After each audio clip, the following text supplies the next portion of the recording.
Well, Stu, I think I said late heartbreak on the commentary. Is that the emotion in the dressing room? Yeah, look, we're obviously incredibly disappointed to concede so late.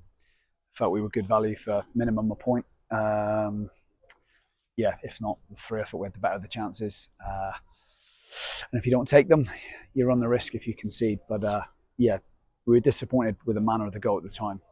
And we've watched it back, and Dixon, who has the first contact, is offside. So we thought it was bad defending, but you can't defend offside. So when you watch it back on the first contact of the header, we think, based on what we've seen, he's offside. Does that sum up your team's luck at the moment? Yeah, I mean, like, things will change. I think you've seen the manner of the performance, the spirit, what we're showing was first class, and keep playing like that. We'll pick up wins, home and away. And yeah, he said, a bit raw at the moment, and obviously the lads are very good. Like, we'll pick them up. They know they've played well. It comes down to fine margins again, and unfortunately, yeah, it's hard to defend someone who's offside. When the dust settles, though, if we look at the positives, we start at the top. The fact that for long periods in that game, you wouldn't have been able to tell that Truro were the team that played 48 hours earlier and Boreham weren't. Yeah, look, obviously we've played Saturday, they haven't. Them in York had no game. I'm not sure why, but that baffles me. A strange decision.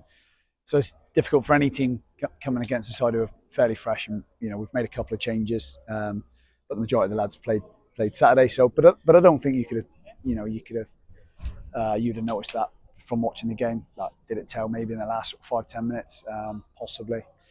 Maybe we could have changed shape a little bit to counteract that, but yeah, yeah, incredibly disappointing. But big shout out to the fans today. We've felt like a home game, so loud from start to finish, and we just got it for them. But that support is we're very grateful for that today. A hatful of chances created as well. Woodwork comes to their rescue twice as well. Yeah, look, a couple of really good opportunities we felt we fashioned, and we probably need to do better in those moments. Yeah, so like they're things that we'll get back in the training ground and work on. But if we keep showing that level of those levels, the luck will turn, I think. How easy will it be to pick everyone back up? I guess it's just let's really look at the positives from this game, and let's not dwell too much on that late goal, which, like as you say, you can't defend, and we shouldn't have to defend an offside goal. Yeah, look, we'll all be disappointed today. That's natural. Our lads are always good at bouncing back, and we'll certainly we won't dwell on it too long. The season was never going to be easy. It's always going to be tough, and there's going to be plenty of disappointment as well as ups this season. So we'll get straight back on the horse and get straight back at it. You've touched upon the fans already. It would be erroneous of me not to ask you to reflect further. And as you say, Stu, like a home game, wasn't it? I'm not quite sure how many there was, but they certainly, in a crowd of 900, nearly 1,000, they certainly outsung the fans. You'd have thought we were the home team. They made great noise all afternoon.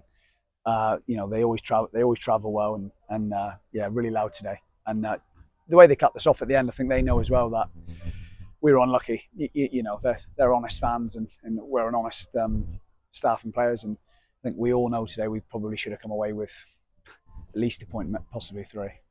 Well, Stu, thanks ever so much for your time as always. Cheers, Gareth.